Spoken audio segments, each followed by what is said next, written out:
Now, the body language could prove a big factor in Joshua versus Klitschko. Pleased to say we're now joined by an expert on this subject now. That's Darren Stanton. Darren, thank you for joining us. You're welcome.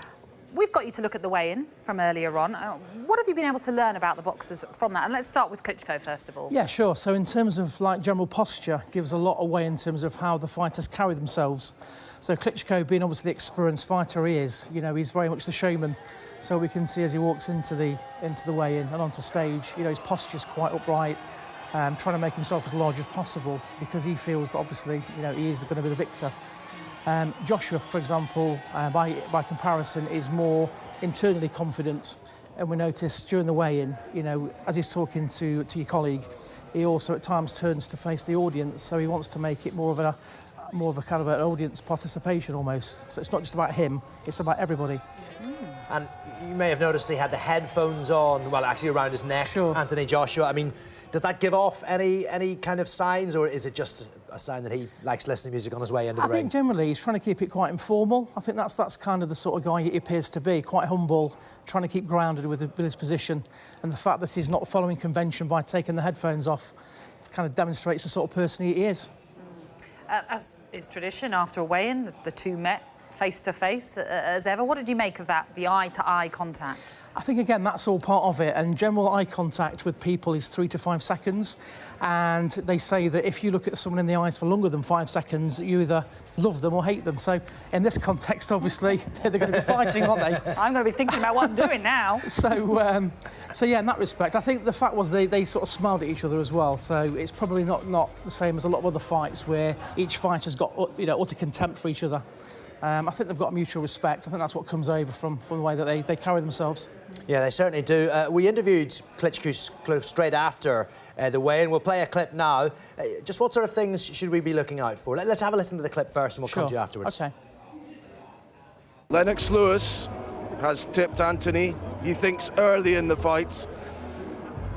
Do you think this might happen late? You're not going to tell us what's going to happen, but the longer it goes on, the better it is for you? It really doesn't matter. You know, I will go from round to round. 18 months, Vladimir, you have not been champion of the world. How tough have those 18 months been, and how desperate are you to get that crown back? It was good to have a break, to reload, and I'm definitely reloaded. Okay. And one last thought. If you had one last message for Anthony Joshua as you stand together now before the fights, what would that be? Wishing him good luck. OK, so that was Vladimir Klitschko. Very short and sweet answers. What do you take from that? There was a question about Lennox Lewis, and I know there's a thing called a microexpression, which is a fleeting flash of emotion. So there's only sort of 7 universal laws of expression, which is being happy, sad, fear, surprise, contempt and disgust. And when he's asked the question about what Lennox Lewis has said, he kind of flashes a disgust. It's just a sort of crinkling of the nose. If you slow it down, you'll be able to see that. So quite interesting. He wasn't too fond of the comment from Lewis.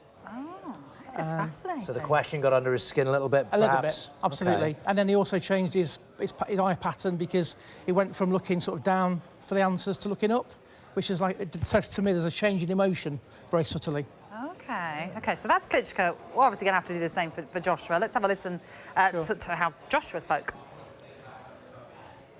I've been switched on since December the 10th. In the back of my mind, even though I wasn't training after the fight, because I know what was going to come. So naturally, I've always been preparing myself for this moment. And I think that's why I can relax, because even though I'm not fighting until tomorrow, mentally, I've been through many different processes of how I'll approach the fight. For me, every time I fought, even though there's so many beautiful people, you know, supporting myself, supporting Klitschko, it's amazing.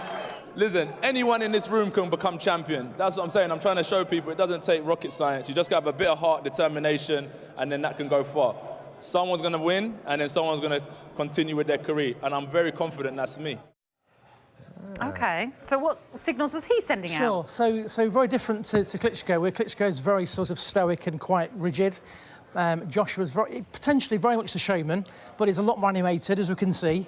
And he also denotes a lot of gestures called open palm gestures, sort of engaging the audience. And that's just basically saying, look, this is me, this is who I am.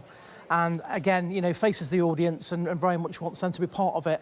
And also makes a comment about anyone can do this if they've got the heart for it.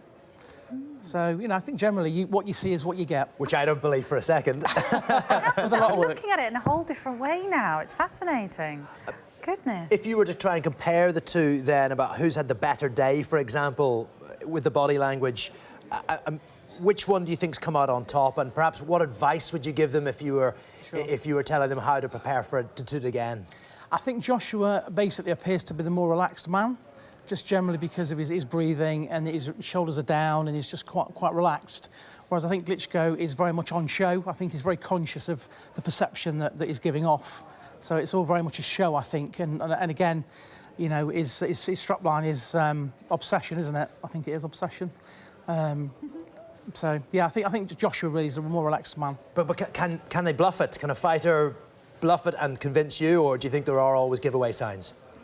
I mean, it's not 100% science, but generally, whatever's going on in the mind, because it's linked to emotion, it will undoubtedly come out. It's called leakage, not a nice word, but these emotions will leak out from the body. So I think, you know, Joshua's probably the more relaxed guy at the moment.